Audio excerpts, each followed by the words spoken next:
It's time to pounce on your succulent helmet. Because we're about to discuss the business of CBD, but also how the lessons from being a conjoined twin translates into entrepreneurship. That's right. You're going to learn all that and so much more in today's episode of Entrepreneurship Elevated. I'm ready to pounce on my succulent helmet. Actually, now it sounds vulgar. It does sound a little vulgar. It sounded vulgar all along. It didn't. Do you think so? Yeah. Initially, Pounce I didn't. and succulent? Oh, and The helmet. not. Well, helmet can too. Helmet makes it like the filthy. Hi, everyone. I'm Mike Michalowicz. I am the author on a mission to eradicate entrepreneurial poverty. You know what that is? That's the financial poverty that so many entrepreneurs are experiencing. We're running our business, but we're going broke doing it. We struggle on having quality time for our lives. We fix that. We fix all of that on this show. That's our mission. I'm also the author, in case you don't know, of Profit First and Clockwork, The Pumpkin Plan. I got a brand new book coming out in 2020 called Fix This Next. You can go on Amazon. I don't even know if the cover design's up there yet, quite frankly, but it's you can. Not. It's not yet? yet? It's like a gray and it just says with black writing, Fix This Next. Oh, okay. Thanks, gals. So you can go on there and at least buy it without knowing even what the cover looks like. But I submitted yesterday. I submitted the manuscript to the second pass manuscript, so it's done. Exciting. Joined in the studio by Kelsey Ayers. She completes all my thoughts. Hey, Kelsey. Sorry, guys. No, Hello, friend. that's awesome. You can find us on Spotify, iHeartRadio, iTunes, Stitcher, TuneIn Radio, any podcatcher, anywhere. Podbean. How you doing, Kels? I'm doing so good. Okay. Besides being freezing in here. It is a little cold in here. Also in the studio is Amy Cartelli, Hey there. also known as Gumperson. How you doing today? I'm doing good. How are you? I'm doing well. I'm excited for today. And Jay Cablone, Hello. driving all the way from South Jersey up here. Are you in your new place now? No, end of October. So I started my hair transplant process. Oh, how did it go? So it was so freaking painful. So it's called really? It's called PRP. Yeah. Stands for platelet-rich plasma. What they do is they take blood from you. Well, apparently, I've given blood on multiple occasions, and it flows right out of me. Apparently, couldn't flow out this time. So he pops me in one spot, a little bit trickles out. Pops me in a second spot, a little bit, and I hate that's the giving worst. blood. Pops me in a third spot, a little trickles out. Fourth one, thank God we got it, because I was like, I can't. There's nothing left unless he goes for my jugular. There was nothing. Like every vein was tapped into. Oh, Mike, that's Awful. So he takes it. He then puts it in a spinner, and your blood gets separated into 4 levels. And then he's like, because he's a doctor, he feels compelled to show me everything. He's like, this is the liquid gold, your plasma. Here's like this coagulate component. Here's the red blood cells. And I'm like, Yeah, you don't need to show me. I'm like, oh my God. Yeah. Then he injects the stuff in your head, but they put a numbing agent, 2 of them. First, they put like this topical numbing agent on your forehead. Okay. Which, when it's hot in the room, because the air conditioning was not on the weekend, I had to go during the weekend, they didn't realize the air conditioning was off. It's hot as heck. So I rubbed my face, right? And apparently I rubbed my lip, because then my lips started to go numb. now I can't talk very so that's all well. I'm like, when is the process going to start? And he's like, he goes, are you inebriated? Because I can't work on someone. I'm like, I haven't been thinking. I swear, I haven't been thinking. And then he puts a nerve agent into your back. And if Are you lying? I swear to God, a nerve block, not nerve agent. Nerve agent. Yeah. He puts Agent Orange into you. No, a nerve block. And then it felt like I was wearing a hat or something. But there's nothing. You can feel nothing. But the nerve block only lasts for about 15 minutes. He starts the procedure, and the nerve block, I can feel it fading. I'm like, this is getting more and more painful. And then he starts injecting it in your head. The whole procedure, said and done, took 2 hours. Mostly because the bloodletting process was like... Took too long. But I met... The 1800s?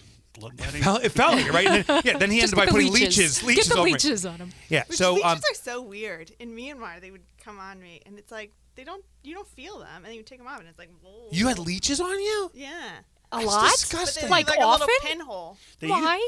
Where were they coming from? garden. Oh. What were you gardening in I Myanmar had to for? clean the outside of the nunnery. With leeches? Yes. But aren't leeches in moist Water. Yeah. So it was like the super monsoon season. So the garden would get like totally swamped with water. Oh. That's more disgusting than my story. Were they hard to pick off? Did you eat Kind them? of, but not really. No. Because sometimes there's in Myanmar they prepare leeches for dinner. Liar. No. Spreading lies. I never know. High in protein. I never know. Look, Google it right now. Eating leeches. This is going to In be a new Myanmar game. for dinner. Nobody Googled that. It doesn't have to be that specific. That's too long tail, all right? But that's You said it. Well, I'm just saying it's tradition in Myanmar. I think. Here's a big question, though. Yeah. Is it worth it? If your hair regrows, is We'll it know worth in 3 months. Yeah. Oh, Yeah. That's a good question. That's where we're If at. my hair regrows, it is worth it. Where was the nerve block? Tell me where that was. They put it at the base of your skull. Ow. Both sides. Ow. Here's they stick the needle in and, And he they moves say, it don't around. move. Don't move. Don't They move. always Yeah, so say, your head's "Don't move." kind of your lodge. Oh. They kind of wedge your chin in this thing. And I don't like this, Mike. And he moves it around and yeah. Listen, dude. Listen, don't just like women start, have a greater this. pain tolerance. start You can- shaving your head. We'll look No. like twins. No, dude, you have a good head. This is like a cantaloupe that was sat on. We my head. don't know that. We've never You seen it don't bald. know. Let's Exactly. shave you down. Exactly. Let's see how it is. The funniest We'll go thing, from there. just to finish out the story, I go to Amy. I want to do this PRP thing and try it out. I'm like, can you book it? She goes, yeah, but Mike, you really don't need it. I mean, you kind of do, No. but you really don't. That's I what said you said. I said you don't need it. Yeah, I totally. From the right angle, I don't need it until you stand behind me and you start dry heaving. I'm married to a bald Nobody's man. I definitely dry. am not Yeah, dry. but he can wear baldness. And by the way, just so you know, I did meet with a cancer patient, mastectomy, and had PRP, and she has full hair. It's Tracy. I'm not gonna say the last name. Yes. But yeah. So it worked well for her. She attests to it. And here's the greatest thing is no maintenance needed. She said it was 2 or 3 procedures, and she's been done for life. Oh. Where someone that has a genetic Yeah. balding pattern, I have to do this for life. But you just have to do it 2 or 3 times. So That is encouraging. yeah, that was encouraging. So if you want to do it, that's my story. Wow. Kelsey, anything else we have to talk about besides my balding head? No. It's not even funny. Hey, you know we have a sponsor that supports this? Yeah. I went to the board Nextiva. meeting, by the way. It was a lot of fun. Tell us about it. So they flew me out economy, and I had to pay for it. And we then... So not so much they Right. flew you out. right, but there was 6 other business experts, if you will. Barry Moltz was out there. Remember Barry yeah. Moltz? Anita Campbell, who's big in this space, and some other people who I didn't recognize. And there was about 10 people from Nextiva, developers and so forth. And we sat down. They're developing the next version of Next OS, which is their CRM, but it uses artificial intelligence. I will tell you, it does stuff that is off the charts. For example, you can do individual client and prospect tracking on their happiness quotient based upon an analysis that's on the web. So you're a big Walmart shopper, Amy. We all know that. Like I see you there all the time. Yes. You know, and so when you're at Walmart and you're doing your checkout, Walmart things are fine. Amy keeps on showing up, but offline you may be like, Walmart's such an unpleasant place. The way people present themselves there, like you go very sloppily. Yes. Wearing your sweatpants and Yep. stuff. Tweety bird sweatpants. and Tweet, stuff. exactly, the big stain on it. The big stain on it, and Braless. braless, like things just hanging out that shouldn't be hanging out. And you're complaining online. The system from Nextiva actually tracks your online sentiment and will come back and say she's actually not happy, she's not content, and start profiling the person's feelings. And it listens to phone calls because Nextiva is a phone system. If you activate it, it listens to your tonality. So you may say, "Oh, I had a great experience at Walmart again," and I'll say, "Oh no, you didn't." Yeah. No, you didn't. Oh. Yeah, Wow. isn't that So wild? creepy. This is Interesting. getting- What if you're just a monotone person? Yeah. Well, it's an amalgamation of all your inputs. Like Oh. you would be like, really, could a person always be this happy? Yeah, exactly. She loves everything. I love Walmart. I would devote my life to Walmart. And they're like, and the assistant comes back and computes and says, actually, she would devote her life to Walmart in Myanmar eating leashes. So thanks to Nextiva and having me on the board. I'm actually having a call today with Thomas Gorney, the president of the company. It's a $300 million company. Wants to have a call with me to discuss some insights I shared there. So I feel very happy that I was Very able to cool. share stuff that triggered that phone call. That is cool. Thank you. Kels, do we have, before we enter our interview, do we have any We have a shout out. shout-outs? Who's the shout-out from? This one comes from Kelly Ashton. She writes, "Hi Mike, I'm on my 5th round of listening to the book. It's the background to my life and my daily motivation. I've just had my first night's full unaided sleep in about 4 years. I just wanted to let you know how grateful I am that I found your book. The work you do changes lives and you should be very proud." Oh, that's super cool. Which book did she say? Profit First. Profit first. She's saying the book put her to sleep. That's why she's on the 5th Isn't round. that great? I've never I just slept keep so reading well in my it and I life. sleep. I read it, I sleep. Within one page, I'm zonked out every single The time. best sleep of my life. Dude, that was funny. That was funny. Hey, before we get into what do you guys want to do as the game today? We can do weird products. We can do a riddle. Amy's here. I like to do riddles because she ruins them. Or we can do Good for something. the company names, like the original names of the companies. What's your preference for today? I gotta get mentally prepared. J-Bone, what do you want? You got food jams in your mouth. I like the company names. Okay. All right, we're going to do company names. Okay, doke. All right, so just I want everyone to be prepared. That's our big cliffhanger. Okay. I got stuff flying all over here. Her name is, I don't know. I didn't have the document in front of me. It's Francesca Vavala, and she was born as a conjoined twin. It's a Vavala? Yes. You can just say it out loud. It's not Vavala. I told her I was messing up. Vavala. She's born as a conjoined twin. We were actually talking about it at this event we were at together. It's just a fascinating experience. There's a lot of parallels, I think, into actually running a business. She went on to become an entrepreneur in the cannabis industry. She's an advocate and speaker for CBD and the other variant of cannabis, which is what, TH something? C. THC. Thank you. You know it means you do it. She travels the world and speaking about these topics and so much more. It's my pleasure to have Francesca on the show with us today. Welcome, Francesca. Welcome. Welcome, Francesca. Thank you. I told you I'd mess up your name. There's so much pressure on this show, Francesca, to get everything right, and it's not that the stuff isn't in front of me. It's just the criticism that's going to come from Kelsey and Amy. It's so thick in the air Daggers constantly. coming We at did you. it silently. We didn't. You were the one who said we could say it out loud. No, but way to it's more insidious when you say it. Good way to deflect. Yeah. Yeah. I like So, Francesca, when we were talking, I shared an analogy, and you said, I was a conjoined twin, and I want to tell you about it. A lot of people, when they talk about entrepreneurship, they say it's a parent-child relationship. You bring life to a business, you nurture it, you grow it, and you hope one day your business will come back and serve you. Like when your kids come out of college, you think they'll come back and serve you, which they never do, by the way. Just let that be known. But I believe business is more that of conjoined twins, that we share a biology, that we're linked in together, and the health of one influences the health of other. The separation, therefore, is a very careful and surgical process, but when you do it, in some cases, both entities will thrive, and there's an independence. But that's just an analogy. You're a person who lived through this. Do you mind sharing the experience with us, what your experience was? No, I don't mind at all. I'm happy to. And, when I remember when you said it and you're like, well, people say it's parent-child and I say it's conjoined twin. And I was like, oh, really? I think I had. And it was an awkward moment right there. So, yeah, it's an interesting experience because it's one that I know I own, but because we were born conjoined, we shared the liver, we were joined chest to abdomen, and we were the youngest conjoined twins to be successfully separated in the United States. So Wow. We were separated at 4 days old.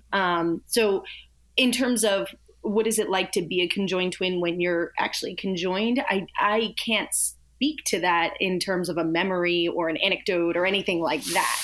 But it's still a big part of my story because it's very much become an identity for me. And I think in terms of businesses that absolutely rings true because I mean, even in small talk and cocktail parties and networking events, it's like, oh, who are you and what do you do? And if you're an entrepreneur, it's like, well, what does that mean? Or an entrepreneur of what or in what industry? So there's always the same, similar questions. And it's like, who I am is a conjoined twin, even though I'm still separated. Well, not like they would rejoin us, but even though I am separated. That'd be the first ever surgery if they did that. That actually was the SNL joke on Weekend Update when we were born. So they were conjoined twins were rejoined today. Oh, that's so you were featured on SNL, kind of. We were a line on Weekend Update. Yeah, we were funny. Yeah. It was. It's so funny the timing because I just got back transferring VHS stuff to DVD, and it was all these news clips of when. Emily, my sister, came home from the hospital because I was sent home first and she had some more complications and she had to stay. And so it was the only press that my parents let happen was when we were both going home. So it's all these news clips. And one of them is when Oprah was a news anchor and I was like, Oprah says my name. Oprah talks about me. Oh my God. That's pretty Very cool. cool. So, and I got to be careful about treading this water because I don't know anything about it. I have heard stories where there's conjoined twins that at a certain point elect to not to be separated, to not go with the procedure. Have you followed the stories of other conjoined twins? Yeah, here and there I have. It it fascinates me because it's like a club that you don't intend to join, Mm-hmm. and yet you're a part of, and you feel, funny enough, a part of all of those people that have had some similar experience, the shared rare experience, even though the experience is totally different. Mm-hmm. Emily and I didn't have a choice. My parents didn't have a choice because she had an intestinal blockage that was going to be life ending if they didn't try to separate us and then do the surgery on her. Mm. So there was no option there. At the same time, we were incredibly lucky that the only major organ we shared was the liver, which is a regenerating organ when you're a baby. So we could come and have it grow back. And I'm a very big lightweight when it comes to drinking, and I just blame that. So There you go. There you go. But I've heard these stories, and the parallel I made to business is that as conjoined twins, the stories I've read, the longer before they consider the operation, the less likely they're to proceed the conjoined twins if they have cognitive ability, because, well, whatever, there's almost a acceptance, or more than that, there is a routine that's established that they prefer to remain together. Well, in business, I find the same thing. The longer that a business is dependent upon the owner, the more likely the owner is to be dependent on the business and ever separate from the business. So the earlier you separate yourself from the business, the more likely you'll be able to grow a business that runs on its own. Now, Francesca, you also run a business.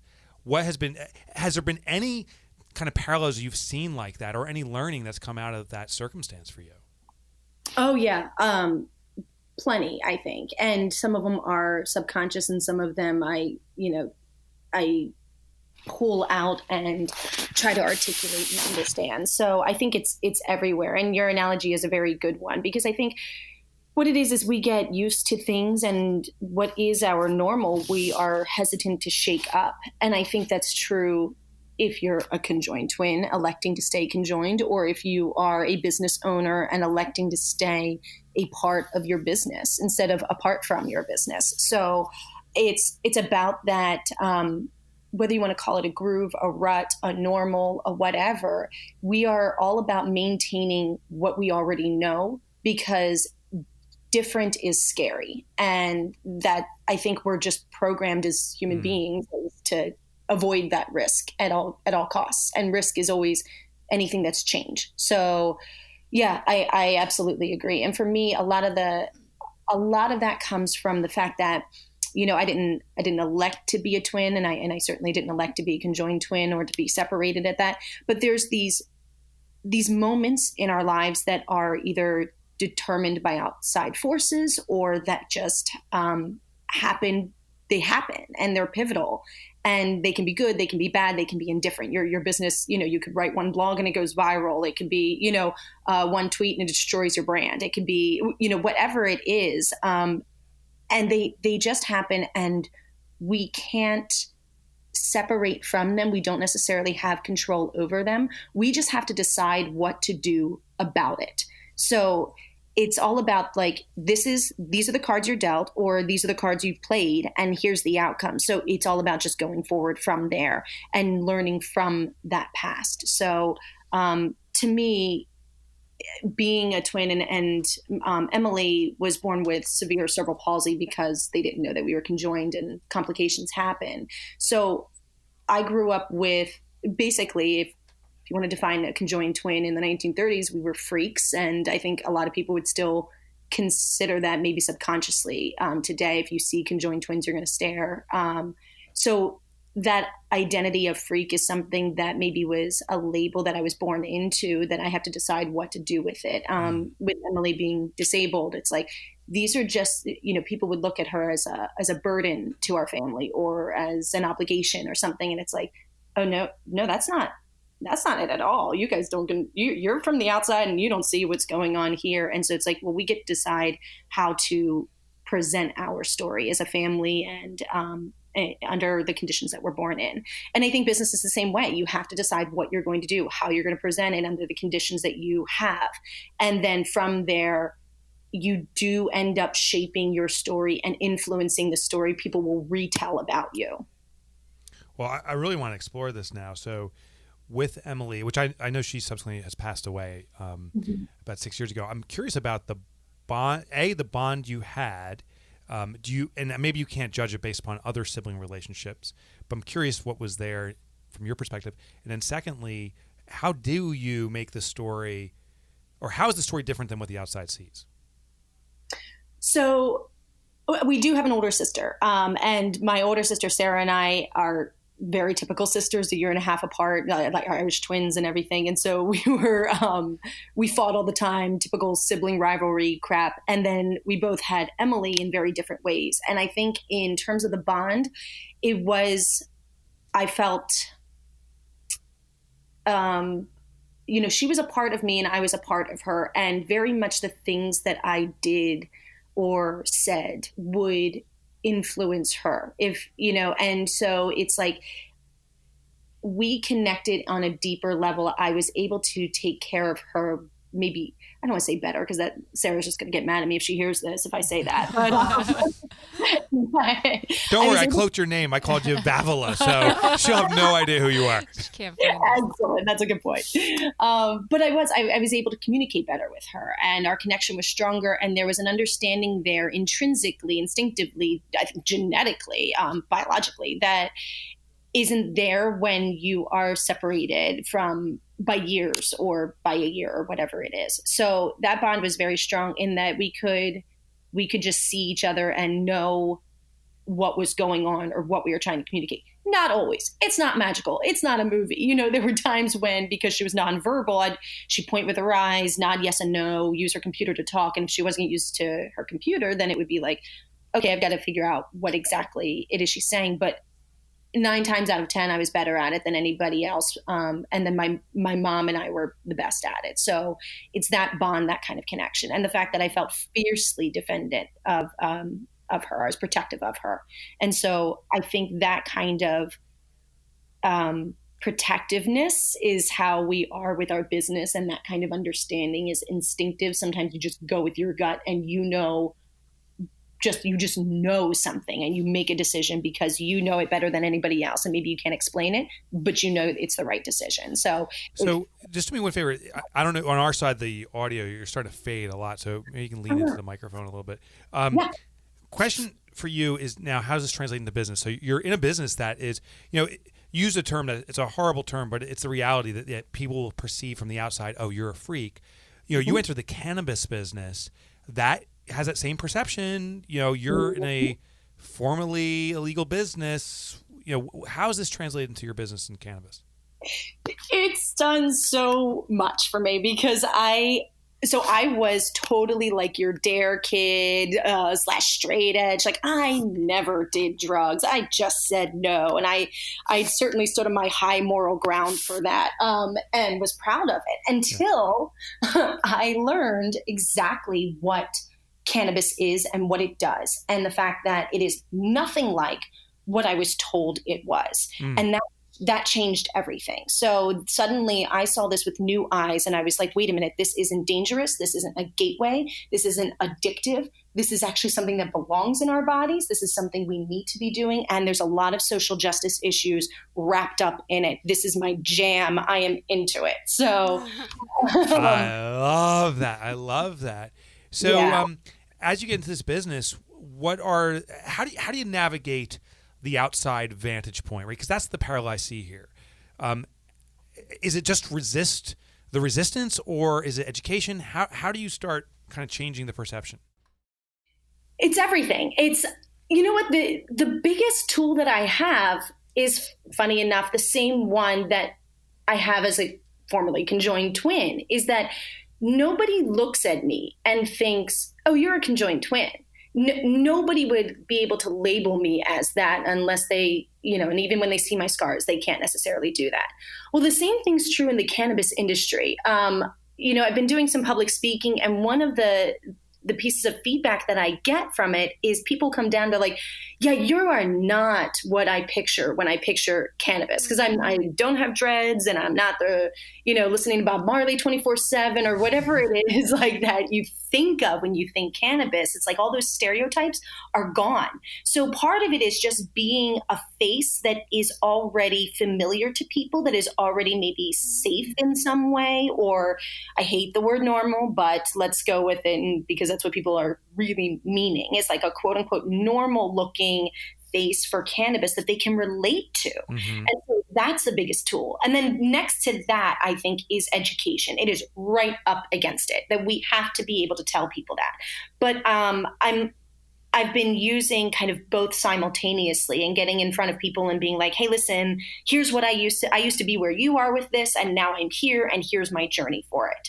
And the biggest part of that to me is actually a big part of Emily, and learning that cannabis has incredible antispasmodic properties to it. And one of the biggest issues with Emily was the spasms that she would constantly have with CP, and that ultimately the spasms that she was having when she would swallow would cause aspiration pneumonia. And the pneumonia is ultimately what killed her. It wasn't the CP, it was the pneumonia. And if I had known then what I knew now, I would have a tool that would be able to change her life. And that to me is an incredibly important thing for people to hear. It's like, we're not changing this perception for vanity's sake. We are changing it because it can change lives when we change the way that we think, and when we open our minds and shed old beliefs that are no longer serving us because they've never been true. I love it. It's put you on such a mission. I mean, you can hear it in your energy and your voice. Would you trade any of your past for where it's gotten you today? No, I couldn't, because I very much use it for where I am today. Everything from how I was born and the family I was born into to the careers I've had, because I certainly didn't start as a cannabis entrepreneur. I never thought I would be here. My first life after college was as a high school English teacher in a private Catholic school. So that was a very different path. And I was busting kids for pot instead of actually. Now you're smoking with them in the back alley. You're the dealer. I have to go back and apologize. So. Francesca, it's been a joy having you today. Thanks for sharing all these insights and such a personal story. Where can our listeners get more information about you? You can always find us on social. Our CBD business is terrapinselect.com. So you can hop on our website and pop in there and see all of our education articles and tools and things and learn for yourself more about CBD. And you can always find me on social. It's Francesca Cann, CANN, on Instagram and on Facebook. And I'm happy to friend and have conversations. And you can usually find me pretty much anywhere. You can always email me at francesca@terrapinselect.com if you want to talk privately. Francesca Vavala, thank you so much for joining us today. We'll talk to you later. Thanks, Mike. That's the theme song for cannabis. Did you know that? Really? No, it's not. You were a subscriber to High Times, weren't you, Amy? Sure. Remember the covers of High Times, that magazine? It was always a guy in dreadlocks or a woman just totally baked. Can you imagine Francesca like in a business suit now? Like, that's the new standard for High Times. I'm just pointing it out. All right, you guys are asses. I really don't like you. I set you up so well. So well. Did you set us up so well? You could have ran with that. Are you my singing partner or what? Always. God, I adore you. All right, so here's what we're going to do. I don't know why I have to announce. You know why I announce this every time? Because there's a lot of listeners that come in and they haven't heard before. So we're going to recap what we learned. That makes sense. Yeah, it doesn't make sense at all. She goes, it makes sense, and then she whispers, it makes sense. We're going to recap what we learned. We are going to play that amazing game of what the original company name was or was not. And we're also going to answer some listener mail. But first, we are going to thank our corporate partner, Nextiva, voice over IP phone system, and now arguably are developing the most advanced CRM in the world. So check them out, nextiva.com, and your business will never be the same. Plus, you'll know you can actually do the voice recording of this show and say, oh, Mike really is the... Like, the system will come up and say... Balding bastard. All right, who wants to go first with what you learned? You're up first, I'll Jay. go first. Everyone's looking at you, J-Bone. I like what you said about, once you make a decision, you don't always have control of the outcome. So Yeah. then you just have to deal with the cards that you're dealt. I think that that's a good mantra to keep yourself grounded. Okay, like that. Aimalish. I was thinking the same exact thing. I love that. And I love Francesca's powerful reasons to be in the CBD business. It's so compelling. The information we have, the information we don't yet have, but Yeah. the research that's coming, I think this is so phenomenal. There's so many applications. I'm so excited to hear more. Like, I want to get on there and figure out, like, what else could it do for people? That anti-spasmodic thing, I didn't even know about that. That's really cool. Was that ever presented to you when you went through your treatment for cancer? No, what people did was like sneak me edibles and sneak me this and sneak and my husband went to my oncologist and he's like, I want to get her medical marijuana. And he's Yeah. like, well, there's one dispensary. It's like a So 5-day wait. And there's only one doctor in the county who actually has this particular license to distribute. So it was really difficult and impossible to go that route, and Yeah. I just suffered because I didn't like the opioids. The opioids are terrible. Opioids are horrible. They're terrible. There was just a judgment against Johnson & Johnson for potentially being supporting opiate distribution in Wisconsin or something. Like something like 500 pills per person in a particular Yeah. county or state or something it's were horrible. developed or something. I was gonna say, Amy, you could have just gone to your kid's high school and hung out there. And you would've- Exactly you would've right. found it real quick. Exactly right. I mean, it was offered to me, but I didn't know what I was doing. But like my son was telling me, he was like, there's so many cannabinoid receptors in our bodies that are, we're made for this. That So we you have- did you take marijuana when you had cancer? I didn't. I didn't know what I was doing. So I what did you do with all the supply you have? Kelsey wants to know. They went. You give them to your kids. No, I didn't give it to my kids. But I could have.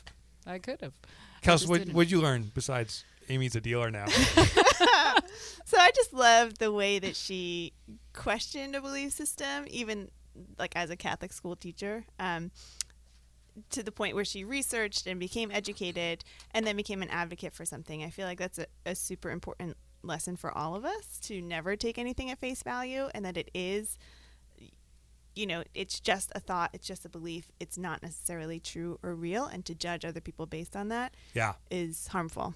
Yeah.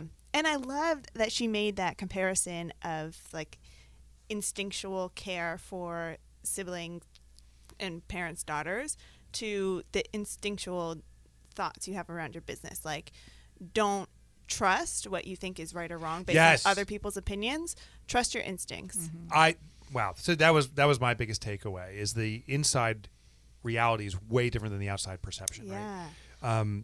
So much so that I want to actually do a formal interview for potentially a book around this concept. I'm thinking, I'm calling it in my head the disadvantage advantage. And so, Francesca, if you're listening right now, just make a mental note. I want to interview you for the book. But also that sometimes success is kind of thrust upon us in the weirdest ways. It reminds me of Brene Brown's story. She's the author of Dare to Lead. She is this phenom right now, and she did a presentation, I think, at TEDx or something like that. Yeah. And it's funny, she talks about that now. She's like, oh, maybe 100 or 200 people will watch this. And she felt very uncomfortable that many people would watch this. And it became like 2 or 10 million, right?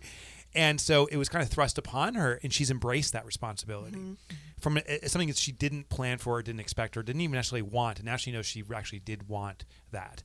And I hear the same in Francesca's story is, it's sad. She used the word freak, and that is what some people will see for that circumstance.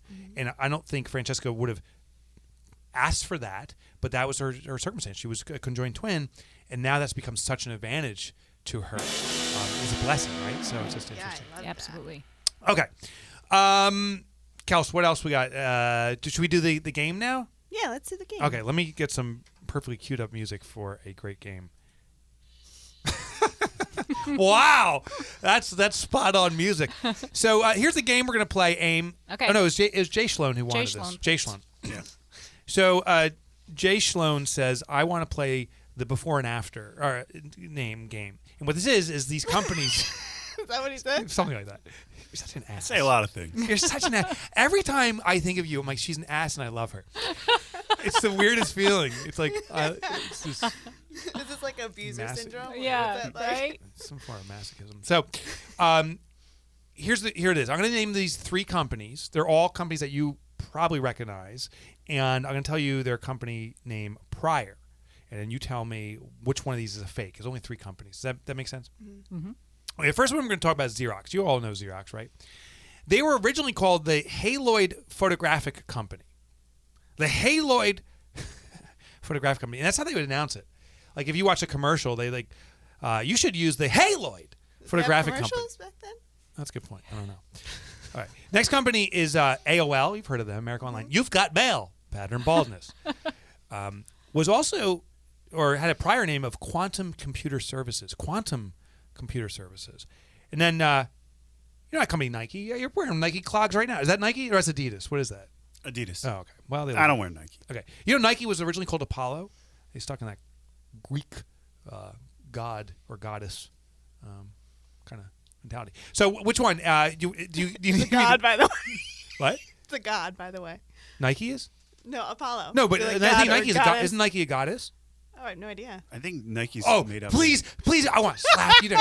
Do you have a phone on you? Yeah. All right, look up Nike if she's a goddess. I said God for Apollo, and then I go God goddess because I believe Nike was a goddess. I hope so badly. Oh God. I hope so for your sake too. What an ass. Okay, so Aim, do you want to go first? Sure. What's your guess? I'm guessing Nike's the wrong one. Okay. Nike is a winged goddess. You such. He's so pleased You're with himself. so. Oh, Kelsey, you won't live She's this always down. correcting me. She's always completing my sentences, and she's usually right. And she's right. Finally.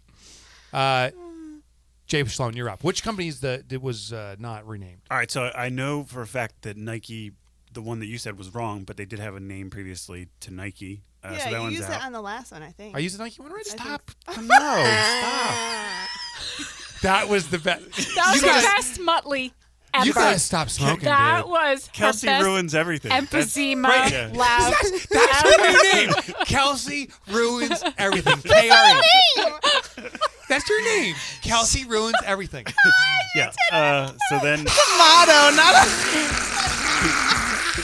That's Kelsey laughing. Xerox, Yeah. I believe, I think that was their original name, so I'm going to go with Quantum for AOL. I think that's the correct one. The wrong one. Hunt. What? No, One's right. No. One's 2 wrong. are right, one's wrong. Oh, well, Nike's wrong. Okay. Jesus, jeez. I was so All confused. right, Kelsey, you're up. Kelsey. I say the Nike Everything. one too. What? I Nike? say the Nike one too. Okay. So you guys are all right. These games are no longer fun. This Well, is- maybe you should reuse the same one. Did I really use this one before? I'm pretty sure. This is the dumbest. We last should time we we should podcast. create the games and then have Yeah, give 'em have you do the Oh quiz. no! Oh, the last game we played was with my wife when then we got a fight at home. Oh, like Wait, I want to hear this because I You're missed that actually one. going to fight at home? You're making that up. Missed no, that. in my head I'm making it up. But no, but Jeremy's asking questions like, "Oh, what annoys you most about Mike? The way he clears his throat."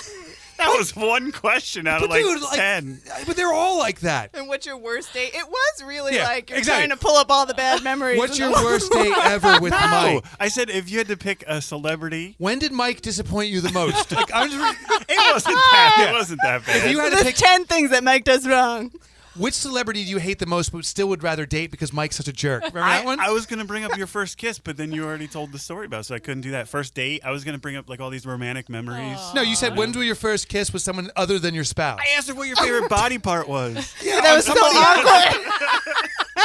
And what did she say? She said something weird. Your beard. No, You sound like that, right? She said your beard, yeah. Yeah, she goes, "What's your favorite?" That's not even a body part. That's it's just the hair that you're fuck. missing from That's the top the of your hair head. that's not good. And my answer was, "Yeah, it's true. It's true." This lack. I wrote down. Like you said, "What's your favorite body part?" And like, so the thing was, I had to respond. I had to write down what So I this is think like the she guessed. honeymooners Yeah. game kind of thing. Yeah, honeymooners. Yeah, okay, whatever. Newlyweds. Yeah. Yeah. That's what I meant. So You're when- just like the honeymooners. I love that I correct. You don't say anything. You would have jumped I on love me. Amy. Oh, the truth comes out. So I say arms. I say she likes my arms, and she goes, "It's your beard. It's probably the best feature on you." I think she was going somewhere else, and then she cleaned it up. No. Yeah. Yeah, First of all, that's exactly what She I cleaned it up. Yeah, I don't think they're. It was too awkward for a minute there. It was awkward, right? There was the whole show was disgusting. Okay. I can't wait to hear that one. Okay. Kels, give me something to get me out of here now. Let's do listener mail. Okay, thank God. Oh, here's a punch for listener mail. Okay, you ready? Yeah, now I am. This comes from Dan Stramer. He writes, "Hi, Mike. Question about TAP. When setting up my TAPs, we set a percentage for our salary. What if I would like the salary to be a set number, for example, $12,000, and not a percentage of the total income? How can I set that up?" Dan, good question. So you have to set then the percentage to equate to the 12,000 on your minimal or slowest month. So most businesses are volatile in their income, and not necessarily massive sways, but you may have 1 month that's 50% more revenue than the next month. So you look at your weakest months out of the year and set the salary based upon that. So say I make 10. Well, that's not a good number. 100,000 a month because he wants 12,000 a month, right? 100,000 a month in a business. That's a very healthy business. Well, that's your average. But some months you make 200,000. You would set actually at 100,000. You would set 12% because that represents 12,000. So your lowest number. If your lowest number is 100,000 during any given month or in a year, you set the percentage based upon that. That way, when you have a $200,000 month, you actually put away 24,000, but you only take out 12,000, so it starts building that cushion. Did I explain that well enough? Yeah, I think so. Just kidding. I want to get out of here so. Just came in here angry today. I just want to get out of here so badly. He hates us Get today. out of here. I do hate you guys. I love you guys so much. It's like a real family. Yeah, how many times did he? I don't know, a lot. But I love you. Yeah, I love But I really you too. can't stand you. I love that you're It's becoming. like I love a that you're becoming sister president of the relationship. company too. You're taking it over. All right, Cal, take us out. Please don't forget to subscribe wherever you're listening and leave us a review. And go to MikeMichalowicz.com or MikeMotorbike.com. That's a shortcut to get there. There's tons of free resources, some goodies up there. Simply click on Get the Tools, and we'll hook you up. All right, see you guys later. Bye. Now that we're off the air, I really do hate you guys.